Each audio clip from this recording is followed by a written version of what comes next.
I'm going to leave you with the future to chat, to answer questions, and use up the rest of the 20 minutes.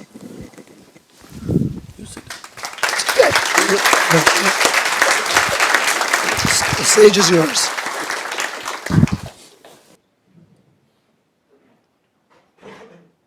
Yeah. So does getting a formal education like we get it here have any value to the internal well-being?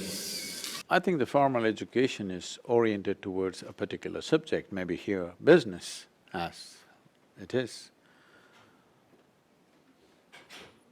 You could use everything for your inner well-being, but the fundamental orientation has not been done, I would say, right from primary education. The society itself is not oriented that way. Entire society here and now slowly in the rest of the world is becoming such. Well-being means, what are the 10 things I must have in my life? People have those 10 things and you still see them miserable. You see people driving their dream machines. You just stop the traffic for 5 minutes, people will be fretting in their dream machines. They're not happy that they can spend extra 5 minutes in their dream machine they're just fretting they're on the edge of bursting at each other. This is not because of situations. Situations are better than ever before. I want you to understand, as young people, as a generation of people, never before in the history of humanity have we known these kind of comforts and conveniences as you people are enjoying right now. Never before, yes? But never before humanity has complained as it's complaining today. We are becoming such a whining generation of people though everything has become easy, we don't have to physically work for anything for that matter, yes? Everything comes, if you turn on a switch, everything comes. I want you to look back 200 years ago, if you wanted water, you had to carry something and come. If you wanted food, you had to go out and get it. Now everything comes, you just have to order it on your phone. In spite of that, we're complaining.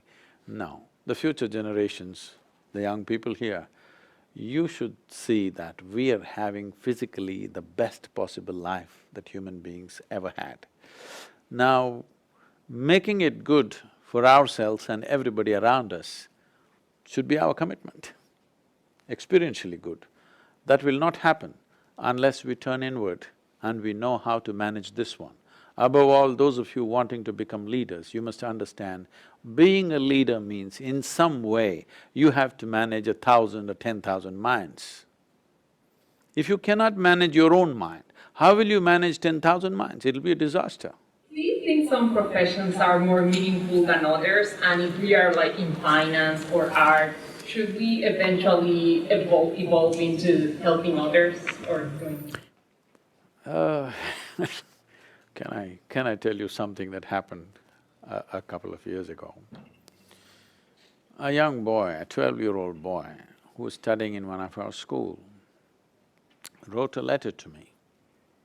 He's just 12 years of age. He wrote a 2-page letter to me. I was amazed at the clarity with which he wrote. I had never seen a 12-year-old boy writing that kind of a letter. It was too mature and clear and beautifully articulated. So I thought, who is this fellow? I want to see him.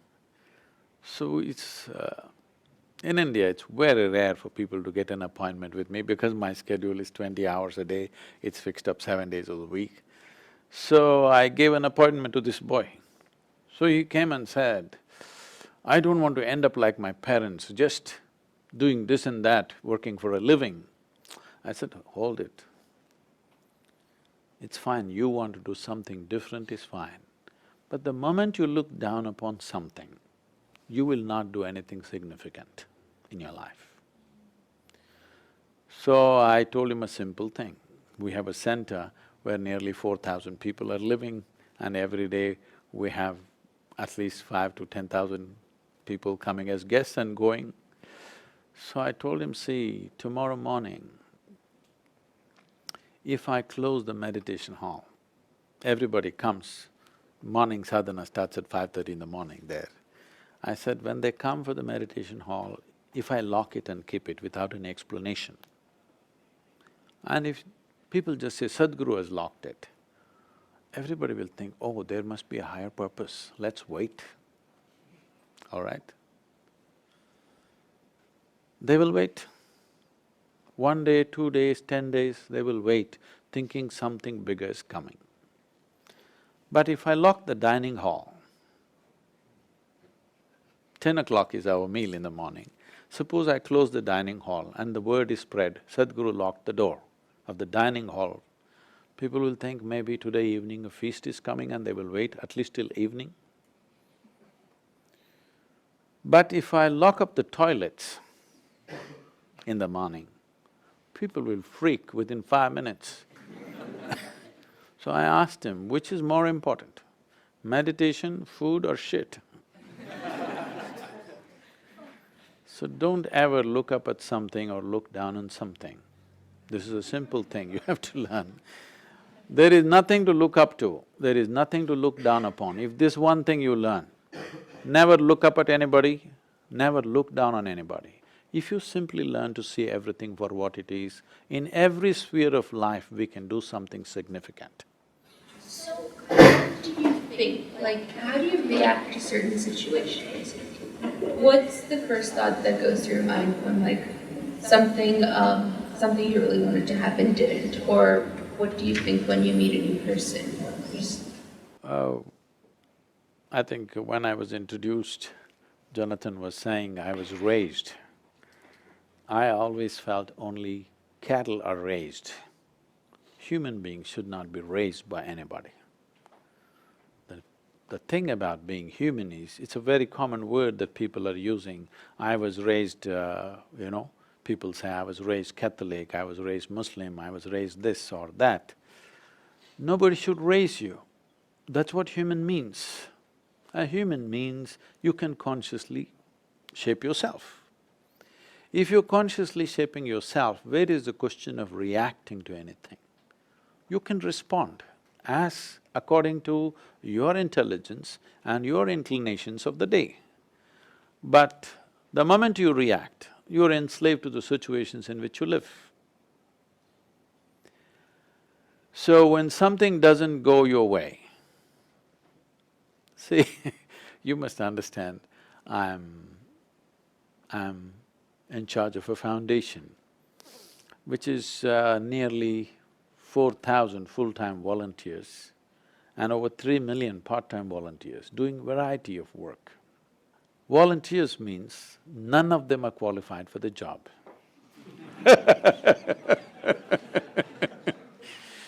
There is enthusiasm, but there is no qualification. And you can't fire them because they're volunteers. And at any moment, without a warning, without notice, they may drop the job that they're doing and walk away.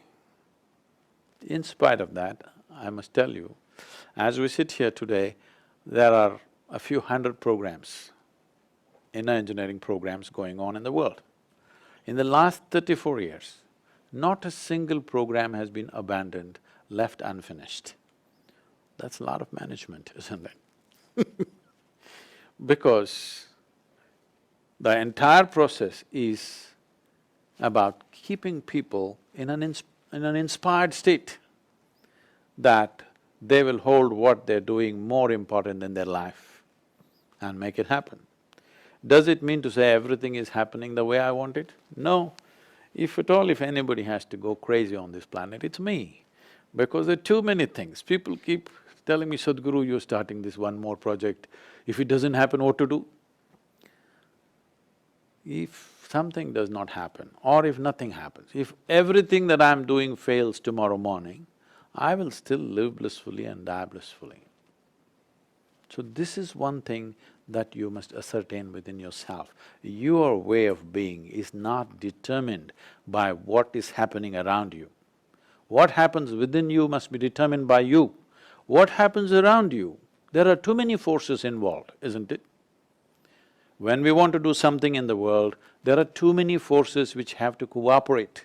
Not all of them may cooperate never all of them will cooperate 100%. Nobody around you will happen 100% your way. You're still a young girl. I'm telling you, if you have large expectations of people, no one, not one single person in your life will happen 100% your way. 51% if they happen your way, you have controlling stake on the whole situation. But this one person must happen your way, isn't it, 100%? If this person is happening your way, how do you keep that person? Blissful or miserable? That's all. You keep this blissful, then in every situation you'll do your best, and that's all you can do. Just because you freak and fret, nothing happens better. So what is the first thought? The thing about me is, most of the time I don't have a single thought on my mind. I'm just empty-headed. Just to make it look substantial, I wear a turban. I don't have a single thought on my mind most of the time. When I want to think, I sit down and think. But otherwise, I don't have thoughts flying in my mind. This is a simple thing you have to do. The moment you're not identified with anything that you're not, when I say anything that you're not, right now, the water in this glass, is this you? If you drink it, will it become you? No? If you drink this, will it become you or not? How did you get this body, huh? Were you born like this? Your normal birth or no? No, a few people fell from heaven, that's why I'm asking you. If you were normal birth, you were only this much, now you became this much. How? Just the food that you've eaten and the water that you consumed, isn't it? So if you drink this, it becomes you? Yes, but no. Yes, because it definitely helps. How is it yes but no? Yes, because it definitely helps in like keeping me alive and making me who I am. No, not that. What is the content of your body? Do you know 2/3 of your body is just water? Yes, but it's not necessarily that water. Where did it come from then? I mean, you drink water every day. Yes. And like, Yes. so, and also you go to the restroom every day. So like, the water, that water isn't going to be part of. Some part of the water is retained and that's what is you, right now? So I'm asking, okay, 1/3 of this water becomes you, all right? I didn't know you were trying to be that specific. The food that you eat and the water that you drink has become you, isn't it? So what has happened right now is, what you accumulate has become you. You tell me, what you accumulate can be yours, but can never ever be you, isn't it? Right now, as I speak, if I pick up this and say, this is my glass, you will think Sadhguru has got some problem. But everybody says he's wise, let's listen some more. After some time I say, this is me, then you'll say, let's go. Yes or no? Because this is a clear case of insanity. The moment you believe something that is not you as yourself, even medically you qualify. Yes. But that's what has happened. The food appears on your plate, you say, this is my food, then you eat it and then you say, this is me. This is the heap of food that we have gathered has become you. The heap of information that you gathered has become you. The moment you identify with something that's not you, then your mind is ceaseless activity. Ceaseless activity does not mean intelligence. Ceaseless activity or uncontrolled activity means madness. Only satisfaction or only little bit of relief that you may have is everybody around you is in the same state. This mind is truly useful, this hand is useful only because it takes instructions from me. If I want it to go, it goes, if I want it to stop, it stops. The same is true with the mind, isn't it? I'm asking you, does it take instructions from you? If it took instructions from you, I'm sure you would choose to keep yourself blissful every moment of your life. Whatever your intentions may be for the neighbor, but for yourself, it's very clear you want highest level of pleasantness, yes? If you had a choice between blissfulness and stressfulness, what would you choose for yourself? You must make a choice, I'll bless you. What would you choose for yourself? Pleasantness, isn't it? When we say pleasantness, it's just this. If the body becomes pleasant, we call this health. Becomes very pleasant, we call it pleasure. If the mind becomes pleasant, we call it peace. Becomes very pleasant, we call it joy. If our emotions become pleasant, we call it love. If it becomes very pleasant, we call it compassion. If our very life energies become pleasant, we call it blissfulness. Becomes very pleasant, we call it ecstasy. If your surroundings become pleasant, we call it success. Only for success, you need the cooperation of various forces around you. For the remaining four, the first four levels of pleasantness of body, mind, emotion and energy is just you. If you take charge of this will be pleasant. Outside, well, it's a question of skill. Not everybody can create external pleasantness because you will have to harness many forces. Yes, please. So as we're pursuing our careers and we're trying to use what we're learning here and having this business mindset, but trying to integrate this heart of a yogi, I guess, that you're advocating for, what are some things that we can do on a daily basis, whether it's thoughts or practices, while we're working to further achieve this mindset? I don't like the word mindset. A mind that is set is not good. You shouldn't have any mindset. See,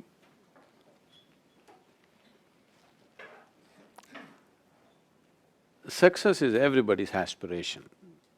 Success does not mean that only something big I'm aspiring for, I want it to happen. No, with every single action, you want success, isn't it? Yes or no? It's not just one big thing that is success.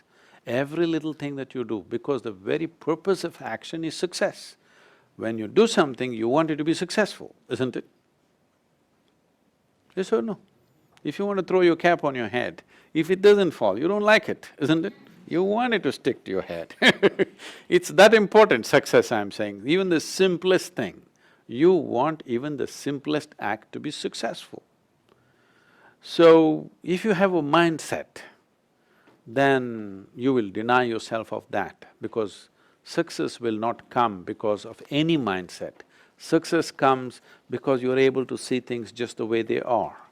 For this, instead of having a mindset, if you work upon your mind to see that it is like a plain mirror, right now, depending upon your identifications, whatever you identified with, accordingly it has bumps on it. A bumpy mirror, you know how it shows things to you. That's happening right now. You have mindsets. If this becomes a clear, plain mirror, it should show you just the way it is. Only then you can find your way successfully through the world. How far you go depends on you, your competence, your inclination, how far you're willing to go. Not everybody is willing to go all the way in any field of life. There are some people who want to go all the way. Some people are happy going that far. It's individual choices. There is no necessity everybody should go full throttle all the time. It is something each individual decides for himself or herself. So please. Mindset may be different from a set mind. And what we can have something more of, you mentioned there is no more. There is no? You mentioned there is no more in the material sphere. in the sphere of quantity. You mentioned we have only one planet, we don't have 4 planets. There are no more planets. That is in the quantitative world. In the qualitative world, of courage, adventuresome-ness, persistence, optimism, discipline, generosity, prayer, patience, knowledge, and energy.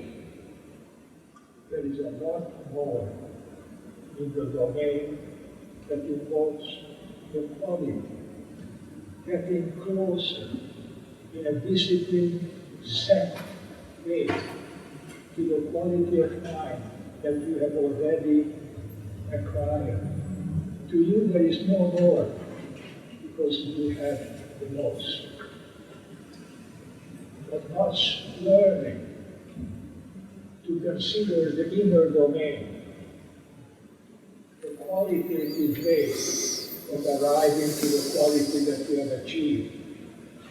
There is more. I said no more for the material stuff that everybody is aspiring for, because we are a lot of people on this planet. Our present way of structuring our economies, the way we are driving the economic engine on the planet, this is a style and a mode which people formulated or structured when there was an imperialist way of looking at things. At that time, the world was planned that way. 10% of the planet wanted to live well, 10% of the humanity wanted to live well, and they always believed the remaining 90% will be enslaved and that's how it will be. But that world has changed. Today, across the planet, every human being is aspiring to live better than the way they are, and nobody can contain them anymore. You can put impediments in their way, wars and situations can be created, but you can never contain them anymore. That world is gone. So the way we are looking at success, if our idea of success doesn't go through a dimensional change, then we will understand that we will cause many disasters on the way. About the mind, when we say the word mind in English language, it is not specific, it is generally for the entire scape of things. In yogic terminology, we have 16 parts to the mind. To make it simple, I will make it four segments. These 4 are referred to as buddhi, manas, ahankara and chitta. What this means is intellect, the next one is mind, next one is identity, and the next one is chitta, for which I don't think there's an appropriate English word. Let me explain what these are. Intellect is the knife in the front. Whatever you give to your intellect, it will cut it open and see. The way of the intellect is to dissect everything. Well, instead of being in a business school, if you were in a science school, you would be dissecting frogs, you would be dissecting so many things and open it up and see the frog's heart beating, and you are very excited how it is beating. Believe me, the frog was never excited about this. Never been. But you will see science students very excited how the frog's heart is beating and what all they learned from that. A frog doesn't think much about such studies. If I want to really know you well, you think I should dissect you? I'm saying dissection may give you a material understanding of a few things, but it will not allow you to know life in any sense, isn't it? You can't know somebody by dissection. Well, today, people know human body through dissection or at least opening the dead bodies. That's different, but you still don't know nothing about life. That is why we call it medicine, not health, because today you must know The food industry on the planet is something like $7.6 trillion. The pharmaceutical industry is $7.2 trillion right now. They say by the end of 2017, it will overtake the food industry. That means people are taking more medicine than the food that they eat on this planet. That says everything about our health situations. This says everything about our mindset about the world that we live in, and our mindset about our own lives, which has led to this kind of situation that we are eating more medicine than food. So, intellect is a dissecting tool. Whatever you give it, it'll dissect and look. It is useful to handle material aspects of life. Manas means it's a silo of memory. When I say silo of memory, memory means people think what they remember consciously. You definitely don't remember how your great-great-great-great-great-grandfather or grandmother looked like, but his or her nose is sitting on your face right now. Your body remembers, I'm saying. Your body remembers how your forefathers looked 1,000,000 years ago. No confusion about that, isn't it? You can't remember all this in your mind. The volume of memory that a single molecule of DNA carries is many fold more than your entire brain carries right now. So there is a huge silo of memory, evolutionary memory, genetic memory, and there is karmic memory and there is conscious memory. Put together, it is huge volume of memory. Your intellect, knowingly or unknowingly, consciously or unconsciously, is guided by this memory. What type of memory that is there is what is playing out in the form of your intellect. Why one person thinks one way, another person thinks another way, one person acts this way, another person acts the other way, is simply because of the nature of memory that is there in the form of evolutionary memory, genetic memory, karmic memory and the conscious memory that we've gathered. And most of the memory that you have is unconscious in nature. As you sit here, all the five senses are gathering memory right now. In wakefulness and sleep, it is gathering memory.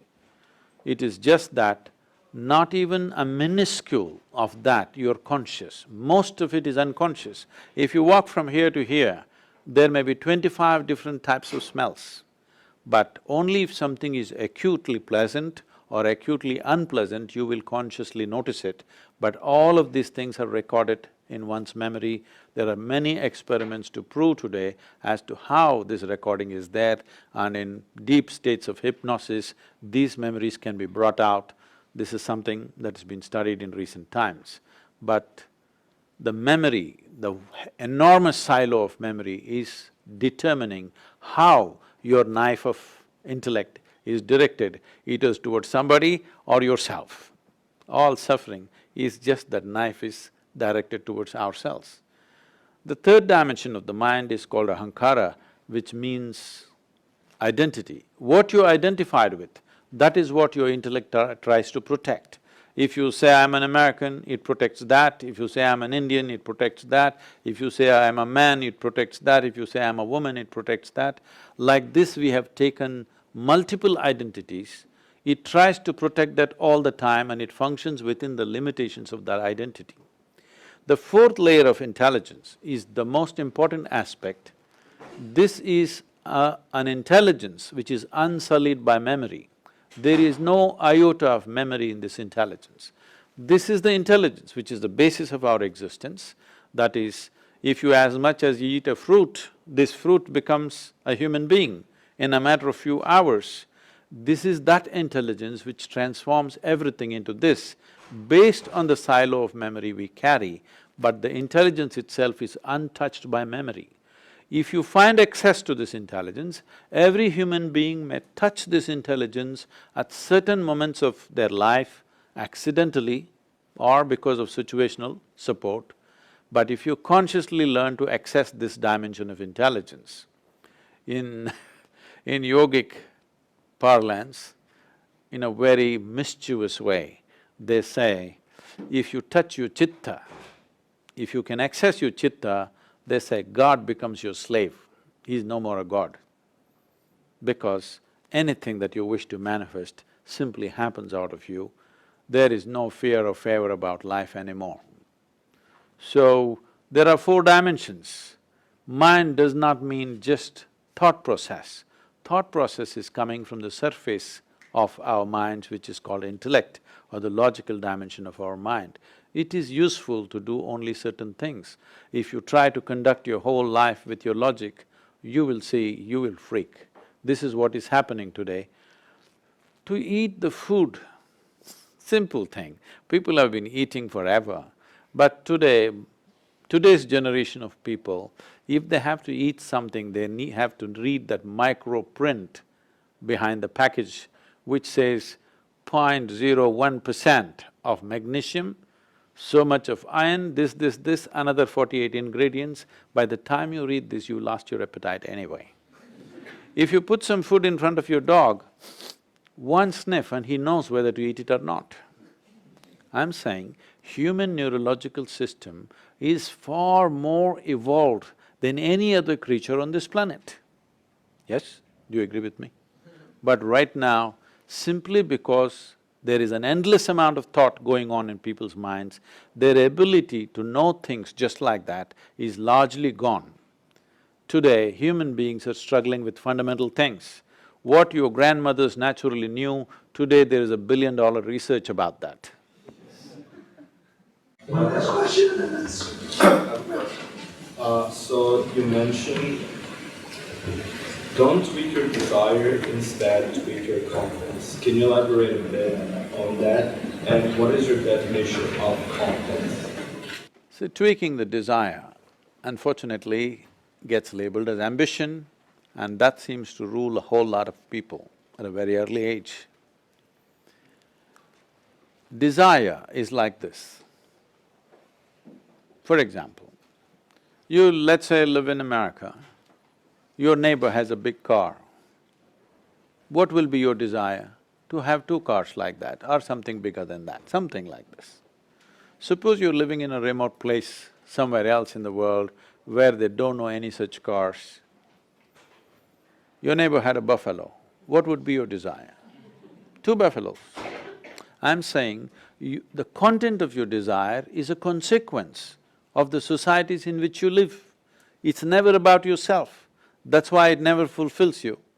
It never makes your life complete, but it keeps you going and going all the time because it is in reaction to the society in which you exist that you're desiring. Because you're in a certain society, you're desiring in a certain way. If you were in a different society, you would be desiring in a different way.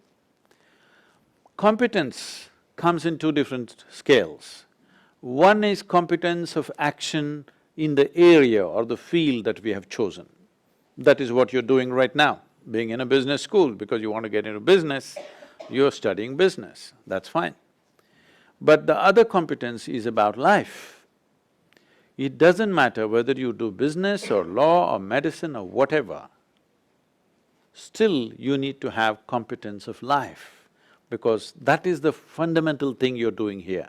You're not going… your business is not going to be the fundamental aspect of your life. Life is the fundamental, business is one component of that. But life competencies are not taught. By the time one learns, like Jonathan was showing, by the time one begins to figure things, they're 50. Nothing wrong being 50, but 25 years went waste figuring fundamental things. After human beings having existed for millions of years on this planet, by now we should have known how to live, isn't it? I'm talking about the huge amount of experience that human societies must have had, we should have known how to live. But do you see, we seem to be struggling more than ever as a generation of people. This is simply because there is no life competency. When I say life competency, essentially it's about 2 fundamental things. Your body and your mind should take instructions from you, only then you are competent to live in this world. Yes? No? Even if you want to walk through the street, your body and your mind should take instructions from you. Sorry, What about me? So you're saying that we shouldn't take advice anybody else from ourselves. Should we take this advice? You should not. I don't think I ever said anything about advice anyway. Should we change? And does it feel like I'm giving you some advice? I'm not. Alongside that, should we change the way, because your talk was expressing ourselves and being ourselves. Is there a need to change ourselves, like a child, the new… See, when you say myself or ourselves, you are referring to a certain persona that you have picked up. Your persona is just a complex amalgamation of all the impressions that you have taken in the process of these many years, isn't it? So your persona is not myself, persona is something that you created, maybe unconsciously. But there are parts of your persona which are conscious, isn't it? Yes or no?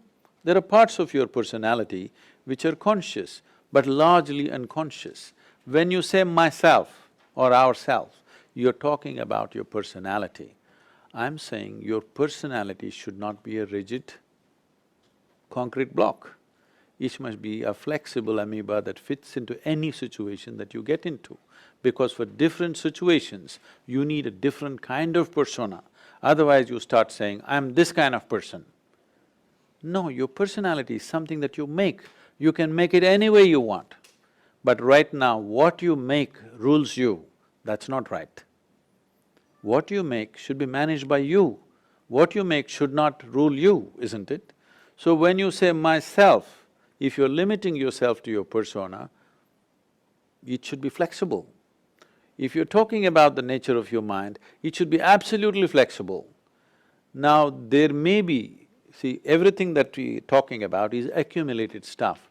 Body is accumulated. The content of the mind is accumulated, content of the body is accumulated.